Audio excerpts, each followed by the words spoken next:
ઉમરેઠ વિધાનસભાની પેટા ચૂંટણીમાં ભગવો લહેરાયો।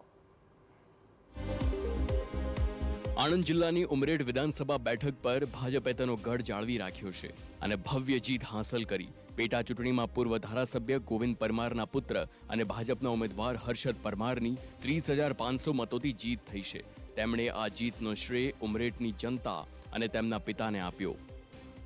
પણ આ જીત મારી નથી, પણ ઉમરેઠ વિધાનસભાના સૌ મતદાર ભાઈઓ બહેનો આગેવાનો વડીલો, આ અમારા ઉમરેઠ વિધાનસભાના સૌ મતદારોની જીત છે।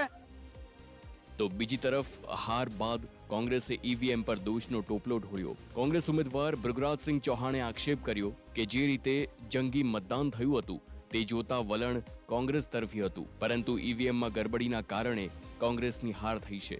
તેમણે આ અંગે ચૂંટણી પંચમાં રજૂઆત કરી છે।